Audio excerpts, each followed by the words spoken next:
Համաշխարհային տնտեսությունը պահպանում է աճի փոքր, բայց կայուն տեմպը։ ՄԱԿ տնտեսական ու սոցիալական հարցերի դեպարտամենտի զեկույցի համաձայն համաշխարհային տնտեսական աճը 2025-ին կկազմի 2,8, 2026-ին 2,9%։ Ըստ զեկույցի աշխարհի տնտեսությունն աստիճանաբար վերականգնվում է, չնայած որ դեռ չի կարողանում վերադառնալ նախահամավարակային ցուցանիշին։ 2011-ից 19 թվականներին համաշխարհային տնտեսական աճը 3,2% է եղել։ Աշխարհը դեռ բախվում է այնպիսի մարտահրավերների, որոնք դանդաղեցնում են տնտեսական աճը եւ ձգտումը դեպի ավելի լավ կյանք։ Պատերազմները, աճող աշխարհաքաղաքական լարվածությունն ու կլիմայի կործանարար ազդեցությունը վտանգում են համաշխարհային տնտեսությունը։ Շատ զարգացած ու զարգացող երկրներում եկամուտները չեն հասնում գներին, պետական ֆինանսները սպառվում ու չեն վերականգնվում, իսկ պարտքային բեռն ավելանում է։ Երկրները չեն կարող անտեսել այս վտանգները։ Փոխկապակցված տնտեսություններում մի երկրում գրանցված ցնցումները մեկ այլ երկրում բարձրացնում են գները։ Տնտեսագետ Սոս Խաչիկյանը նման զուսպ կանխատեսումներն ու վարվող քաղաքականությունը մեծ մասամբ պայմանավորում է աշխարհաքաղաքական իրողություններով։ Զեկույցում որպես տնտեսական աճի դանդաղման պատճառ է նշվում նաև աշխատուժի պակասն ամբողջ աշխարհում։ Աշխատուժի պակասը կարող է արդյունք լինել նաև այն գործընթացի, որ ամբողջ աշխարհում տեղի ունեն տրանսֆորմացիա, փոխակերպում, ենթադրենք սովորական ստանդարտ տնտեսական գործընթացներից դեպի թվայնացում, սա ուղղություններից մեկը ենթադրենք, ու այս ընթացքում որակավորման պակասը, մասնագիտական պակասը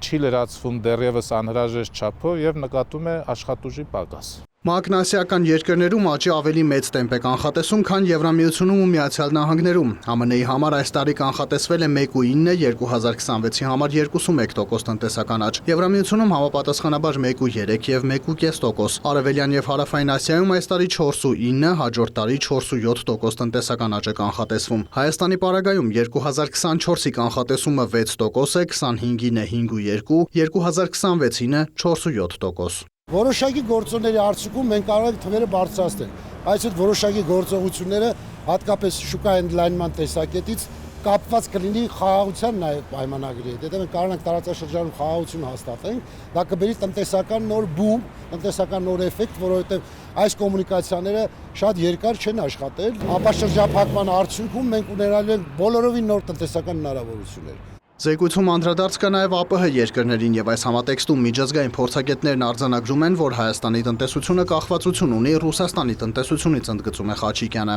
Սա նշանակում է, որ Ռուսաստանի տնտեսության զարգացումները ինչ որ չափով ազդելու են Հայաստանի տնտեսության վրա։ Ըստ էության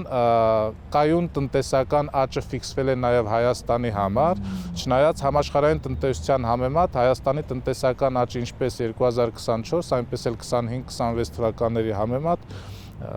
որոշակիորեն ավելի բարձր է։ Արդյունաբերություն, գյուղատնտեսություն, շինարարություն մեր երկրի տնտեսական շարժի ճուժն այս ուղղություններն են, շարունակում է Սոս Խաչիկյանը։ Պատգամավոր Սերգեյ Բագրատյանն էլ արձանագրում է, որ չնայած ստեղծված բարդ իրադրությանը տեղի գործարարները տնային աշխատանքը լավ են կատարում եւ անգամ փակ սահմանների պայմաններում պետություն մասնավոր գործակցության արդյունքում բավարար ցուցանիշներ են գրանցում։ Մեր համար խիստ կարևոր է ներկայումս արտադրության զարգացումը։ Այդտեղ անելիքները շատ են, հատկապես վերջնական արտադրանք ստանալու իմաստով, ասենք նույն պղինձը, մոլիբդենը, երկաթը, ոսկին պետք է վերածել վերջնական արտադրանքի եւ բազմապատկել, ասենք նույն պղնձից